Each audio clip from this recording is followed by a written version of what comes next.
Hey friend, it's me. I popped up on your screen again. So don't forget to like, share, comment, save, and follow this video so we can all help to spread the gospel one day at a time. So today is going to be kind of a different video. Now, usually I do more up to beat and, just encouraging videos. And nonetheless, I'm still gonna do that. But this video may be a little touchy, maybe a bit heavy, but it's okay though because the Lord put it on my heart to share, and I'm still gonna be giving you all some gems throughout this video. Hopefully, you consider them as gems. But yeah, I kind of struggle to make a video like this because I feel like every time I get on TikTok or, just any social media platform, I feel like I'm always clicking on something sad.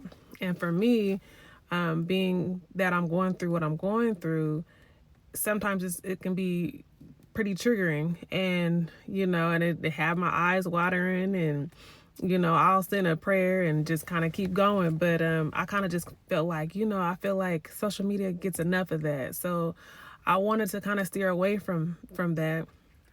But here I am making one of those types of videos. But like I said, it's going to be a little different because I just believe the Lord kind of put it on my heart to do it just a tad bit different. But I think it's important, which is why other people share with you all too. I think it's important to share those hard moments with you all, especially if you're trying to build a community, because people got to be able to relate to you, and they got to be able to see what you're going through, right? Because what you're going through may be the same thing that they're going through, and you don't know how that can help someone. So here I am. So let's get into it. I'm gonna do my best to I don't want to make it like a crying video, right? But I can admit that this is still pretty tender for me. So let's do it. 5 days ago, to be exact, made it a year since my father passed away. And dealing with grief, as many of you share, that it's pretty tough. It's hard to deal with, especially when it's unexpected, especially when you just had no idea that something like that was going to be hitting you. And for me, it's been pretty hard because I feel like this time around it was I don't know, I can't explain it. It just took the cake, right? So 12 years ago, I also lost my mother, and you can imagine how that is, being a young woman like myself, and how you need just that guidance. Like, you just never stop needing your parents, right? And so when my father passed, it was pretty difficult. You kind of think maybe, okay, like, when someone close to you die, like your mom, and then you have to experience it for a second time, you kind of feel like, okay, I've been there before, I should be able to be okay the second time. But now your loved ones just have a different place in your heart, so you're gonna deal with it differently.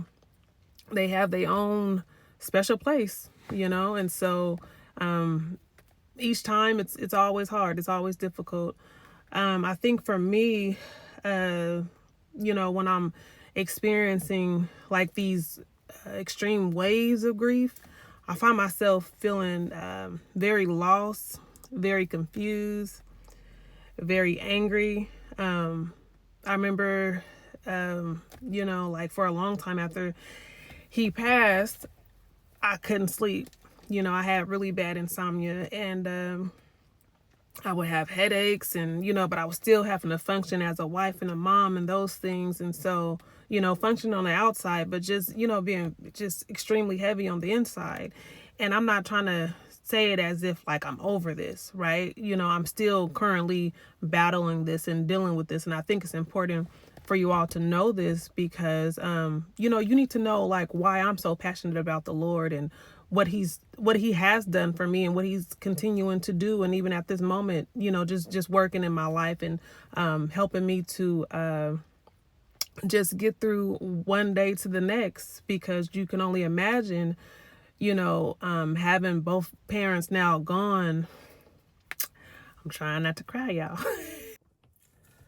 So this journey of dealing with the grief of both of my parents has been extremely hard for me. I think that word is just an understatement of all of the facets of emotions that that comes with it. I find myself, feeling, like I said, angry, confused, almost, and just feeling lost. Like, like a part of your identity is just missing. Like, you just feeling like the end, all you have is memories and the past and, and what was once normal. You know what I mean? That's why, how God, laid this on my heart, and I'm going to get into that later. It just makes so much sense, but yeah, like I said, it's hard to explain, every piece of detail, and I don't even think I have enough time to really get all into everything. But it's just like, you just kind of feel like your compass is missing. You know what I mean? You kind of just feel like, because when you have your parents, it's like you always feel like you always have somewhere to go when you don't have nowhere to go, if that makes sense.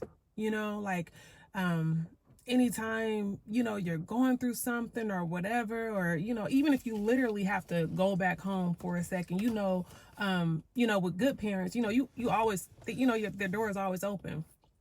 But like when you're just dealing with trials and tribulations, right? You just kind of need to, be reminded of who you are. You know what I mean? Like that's what you get from your parents. And so when you don't have that, it's like, you just feel lost. Like, who am I? Like, it just, because, it be your parents that'll tell you, like, look, you know what I mean? I didn't raise you like this. I didn't raise you like that. That's not you. You know what I mean? Or that is you. You know what I mean? And so to have that missing is extremely hard. And then not to mention, before my father passed, both of my grandmothers on both sides passed. And then right before my father passed, my mother-in-law passed. So it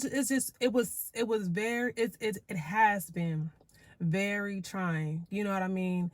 Like I said, trigger after trigger. And then, also, my husband's father has also passed away as well, but I never got to meet him.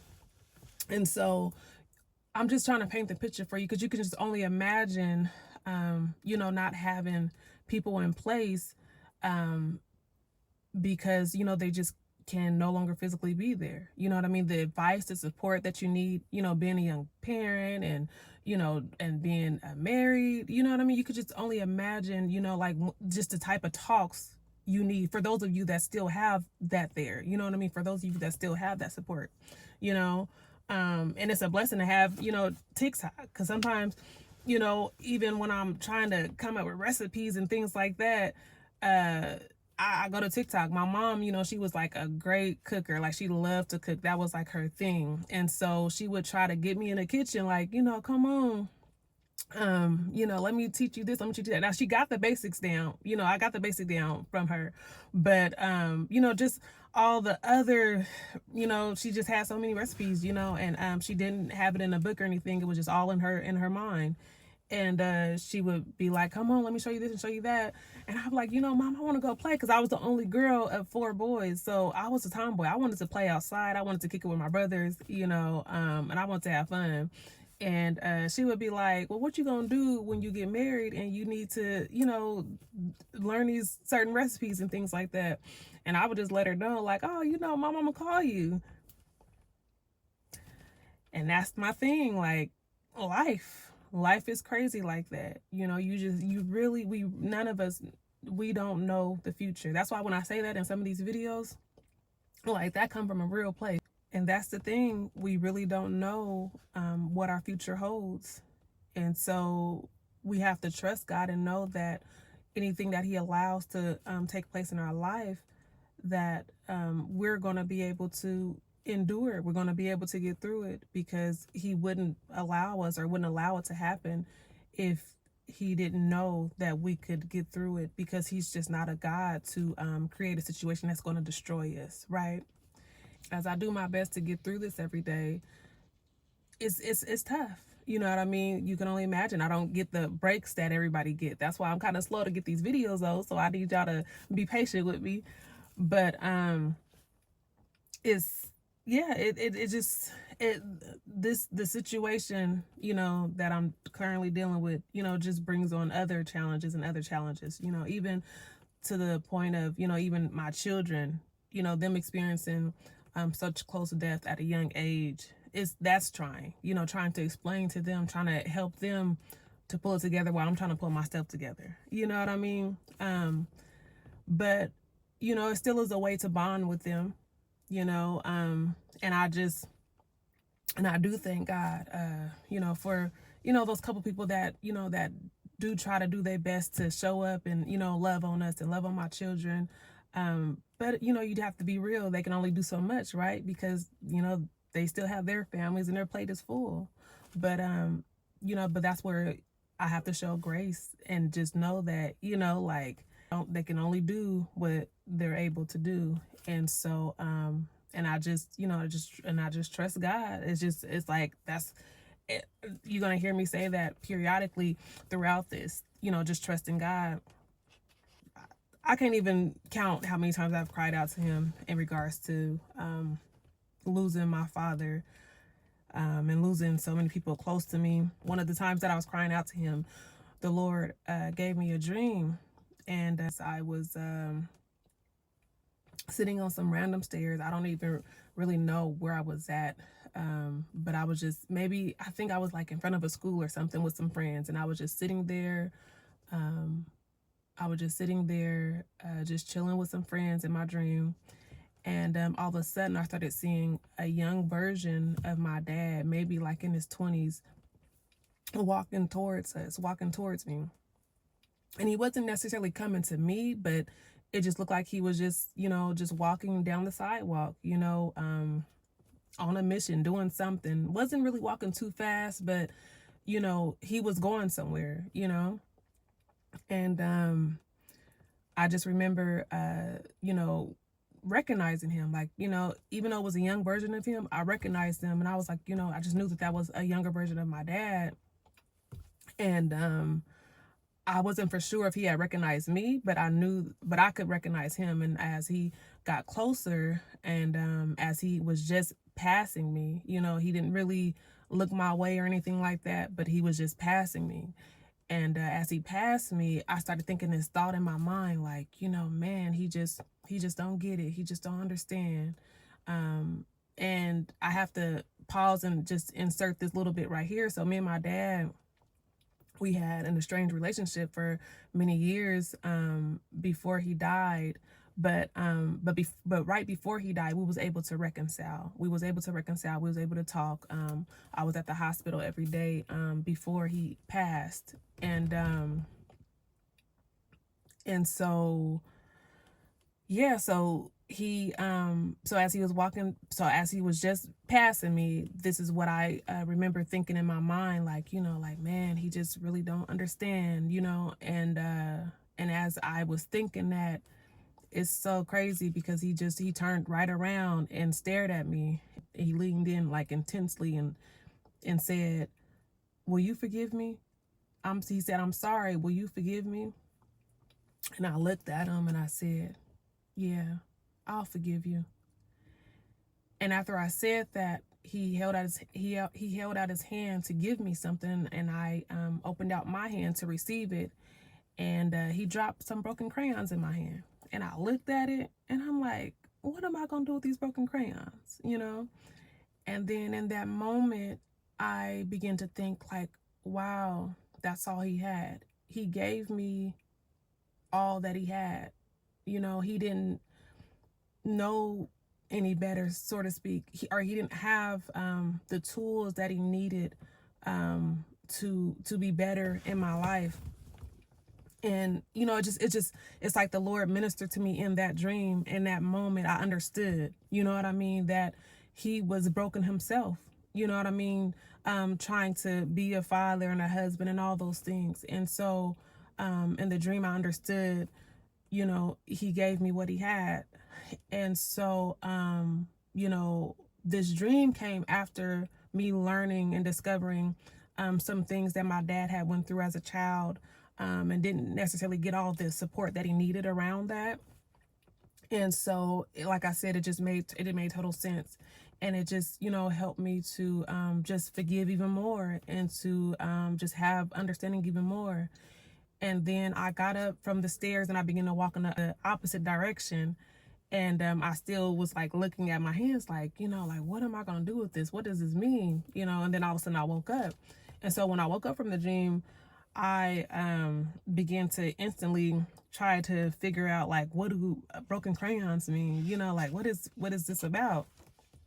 And so when I looked it up, instantly I found like a little devotion. I couldn't find like anything particular in the Bible, like where broken crayons was used, but I was searching, because I was praying, trying to figure out like, what does, you know, this, I know it's a message here, you know. So when I typed it into Google, Google led me to a devotional that talked about broken crayons.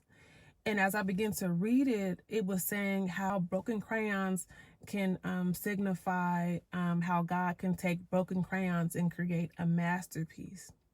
And I was like, wow, that truly ministered and resonated with me when I seen that. I was just like, you know, like, Lord, I receive it. Thank you. You know what I mean? Because in those moments of like praying and crying out to God, you know, like, I feel so broken. I feel so lost. I feel, you know, so much pain. You know what I mean? And it's just like, I just feel like, you know, what do I have left? Like, what can I do with from here? Where can I, you know, like, I'm trying my best to just, you know, feel that normal again. You know what I mean? And so it was like God gave me hope. You know what I mean? Like, I can do something with your brokenness. I can do something with these broken crayons. And so then there was like another time where I was talking to my cousin, and I was letting her know, like, you know, it's just, you know, just letting her know about just the time frame of, you know, what me and my father went through, and just letting her know even about this dream. And I was just like, man, I just, you know, I just really had hopes, you know, that things would be different. You know what I mean? Like that it wouldn't have ended like that, you know, because when we begin to reconcile, we begin to talk and things like that, you know, I was excited about that. I was like, okay, you know, I just had, you know, a different vision, you know. And then even backing up, like when you're a kid, right? When you're going to school, and they're telling you, you know, to write down, you know, who you want to be and how you want to be when you grow up. And, you know, we all have that vision of, you know, being married, and, you know, and getting a big old house and a white picket fence, and, you know what I mean? But it's just so crazy though, because, you know, even though, you know, you have these visions or these thoughts or these plans for your life, that's not necessarily what God has for your life. And that's what my cousin had ministered to me, and it resonated with me again. So I'm just, you know, again, you know, God is just, you know, letting me know, trust him, you know what I mean? And then when she said that, it was a scripture that came to mind, that's somewhere in Psalms, that talks about how a man will plan his steps, but God orders them. So what that's basically saying is that, you know, we may, you know, map out exactly like what we want and how this is going to happen and all that, but God is the one who orders our step. And sometimes, all those things that we wanted and we thinking it's going to happen, that's not going to necessarily happen, right? It's about the greater purpose and what we're here for, and how God and what God needs to do in order to bring that greater purpose out in our lives. Remember the children of Israel, how they when they were coming out of Egypt, and instead of God taking them the quick way, they had to take the long route. Why? Because God knew that if they took the quick route, they wouldn't be ready for the challenges that was ahead of them. But when he took them the long route, they were able to almost make it to the promised land, but they didn't quite make it, because we know how the story goes because of their complaints. But my point is, God does things for a reason in our lives, so that we can fulfill the purpose that he has over our lives, and he's a master planner, and he knows what it's going to take for us to get there. Even Joseph, remember Joseph had that great dream, and he told his brothers and his father and everyone, like, this is what's going to happen, and this and that and the other. And Joseph had no idea the way God was going to do it in his life. He had no idea that he was going to have to go to jail and be persecuted and suffer, and and even be beaten up by his own blood brothers, left for dead, sold. You know what I mean? He had no idea that he was going to have to endure all these things before he would be able to actually fulfill that purpose or that dream that God had promised him. But you know how the story ends. God made it so good to where it was like he almost didn't even remember the bad, or that the good, outweighed the bad, so much so, and so we have to remember when we're going through these things, and that's in these scriptures, and that's what I use to remind myself, when I'm going through, when I'm hurting, when I'm feeling low, reminding myself that, it's not too late. It's not over. God is still at work. God is still, he still has you here for a reason. And so recently, God led me to read the book of Ruth, because mind you, like I said, I've even currently been dealing with, it being a year that my father passed, so again, that heaviness, was just, weighing down on me. And God led me to read the book of Ruth. And so when I read the book of Ruth, God showed me and Naomi, right? Left her hometown, Bethlehem, with her husband and 2 sons, because they were trying to get away from a famine. But when they left, they had everything. They was good. They just wanted to make a smart move and go to another land that had more than enough, because in their homeland, there was a famine that they were experiencing. And so the story goes, as she got there, her husband died. And then after her husband died, her 2 sons, they took 2 wives for themselves in that land of Moab.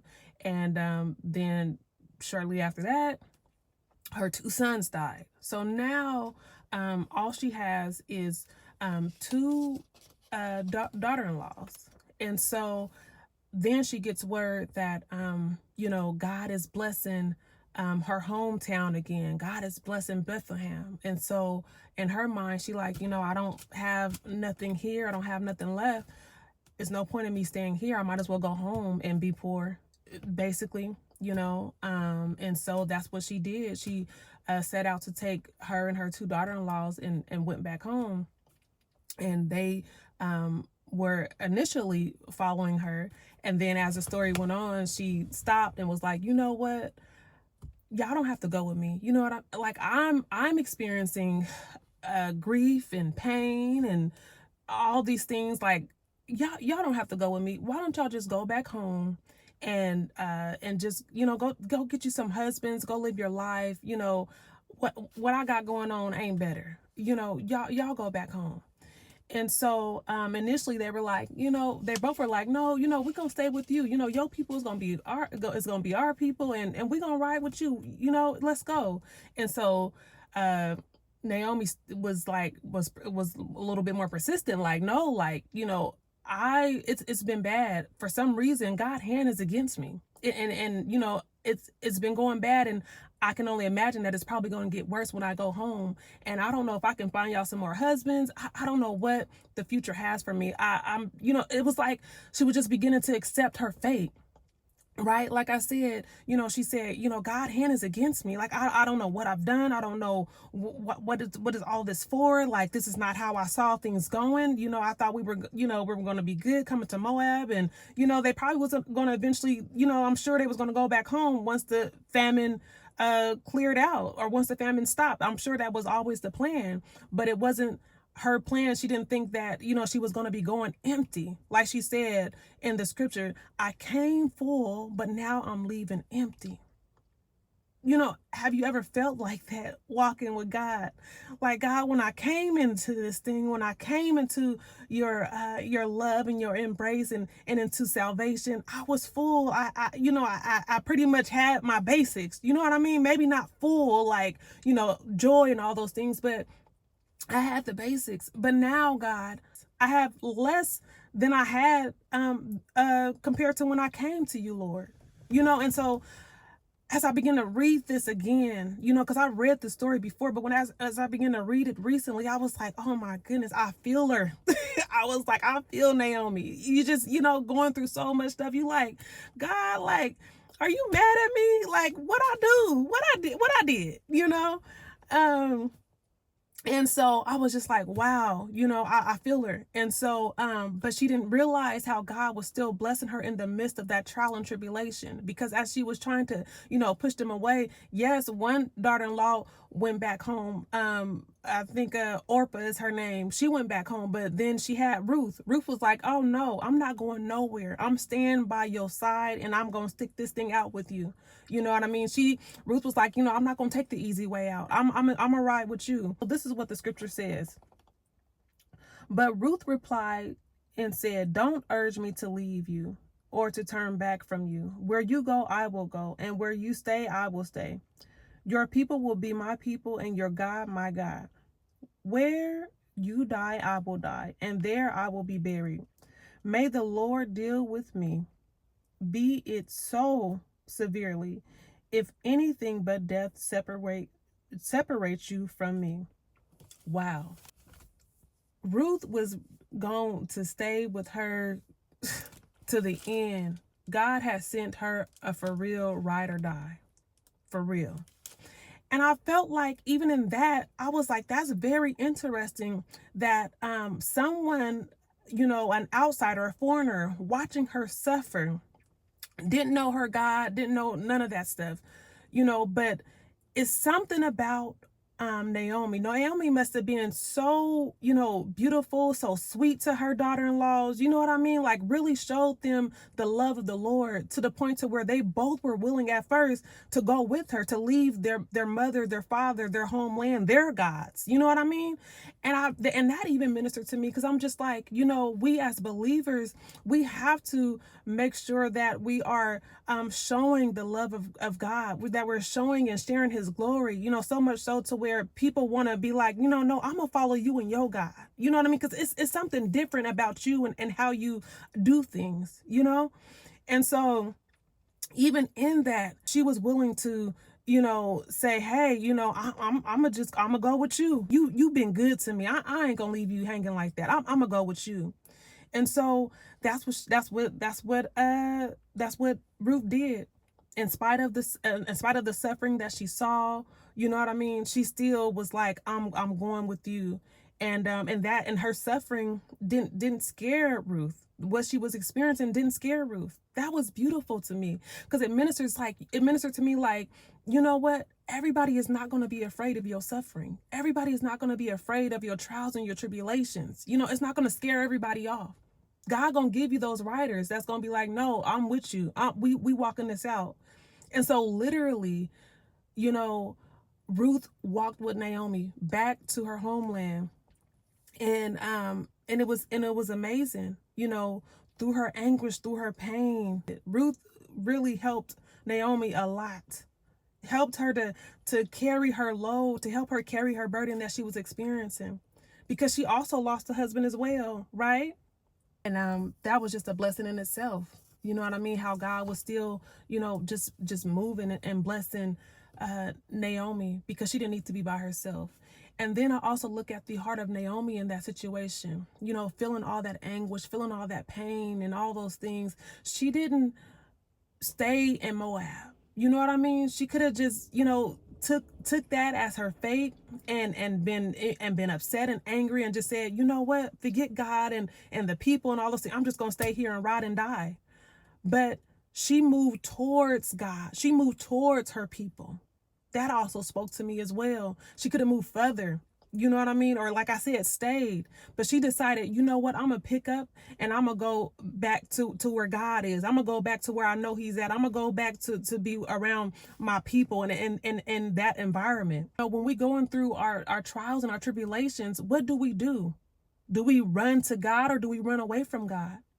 With all the confusion and not knowing and all the hurt and pain, what do? We have to do like Naomi. We have to run towards God with all the complaints and just, just bring it, all the cares, just bring it to him. Bring it, just come to him, because he is the only one that can do something with your broken crayons.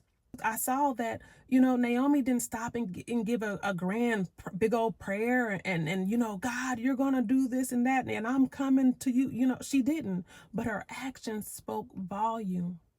She picked up what she had and she went back, not saying that she was, doing anything wrong in the first place, but I'm just showing you, like, in her actions, she just moved in closer to the Lord. Her heart didn't become hardened towards the Lord, even though she felt some type of way and felt hurt. That's the best thing any of us can do when we going through, is to go towards the Lord.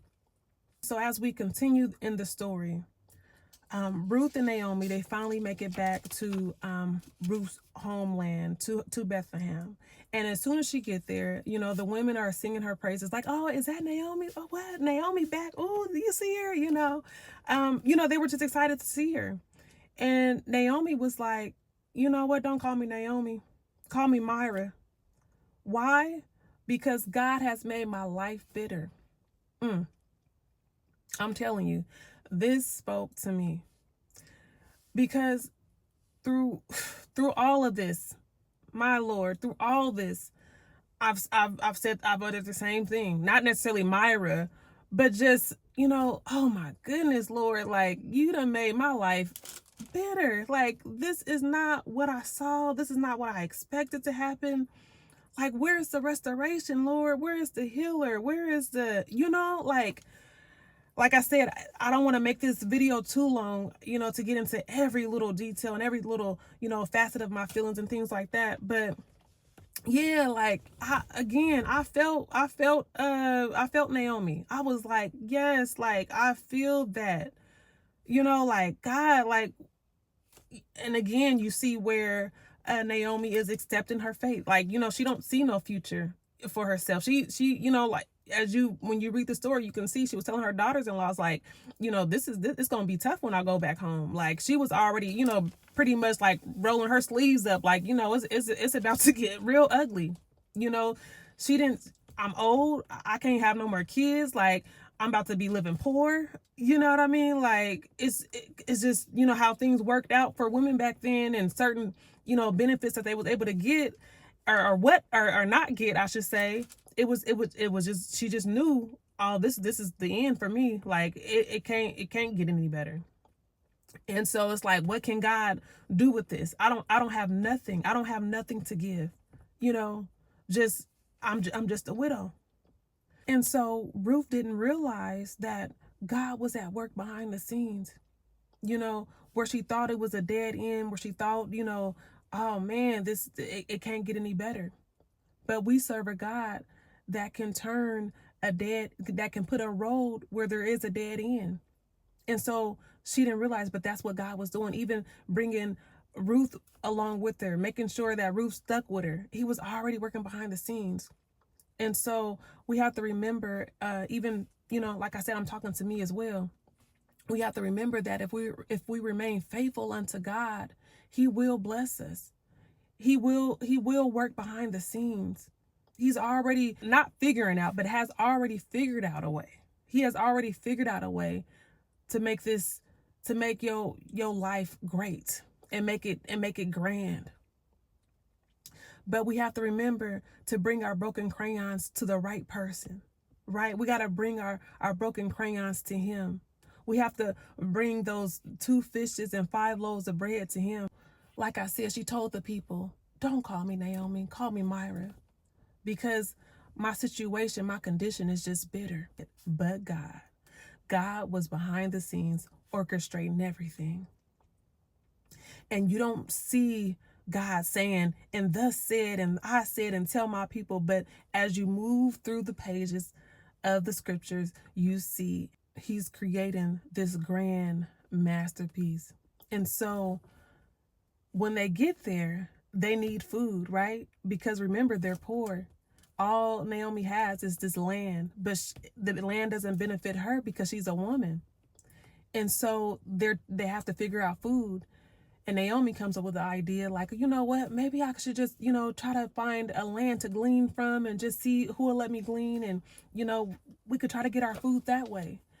And so Naomi's like, go ahead, Ruth. That's a good idea. Go try to find someone that'll let you do it. And so it just so happens that she began to glean from a land that was owned by a man named Boaz.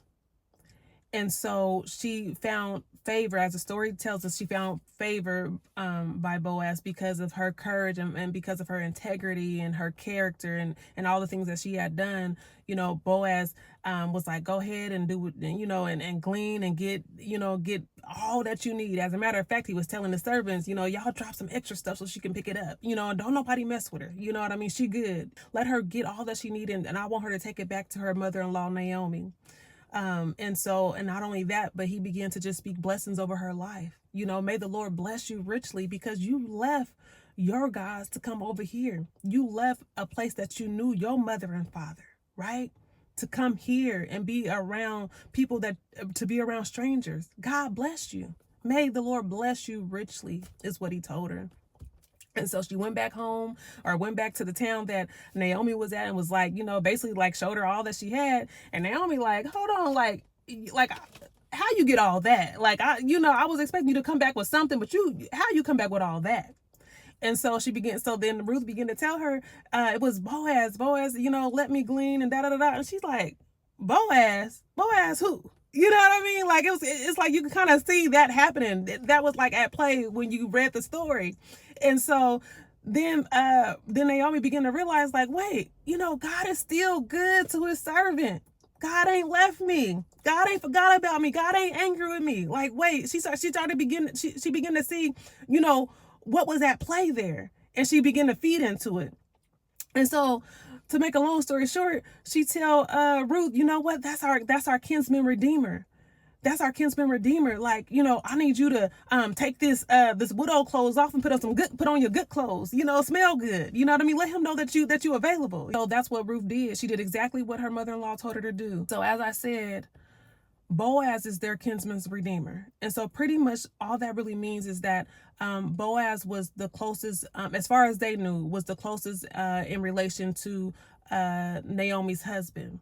And so by him being the closest to Elimelech, which was her deceased husband, he was able to buy Elimelech's land from Naomi and marry the widow, which would have been Naomi. Right.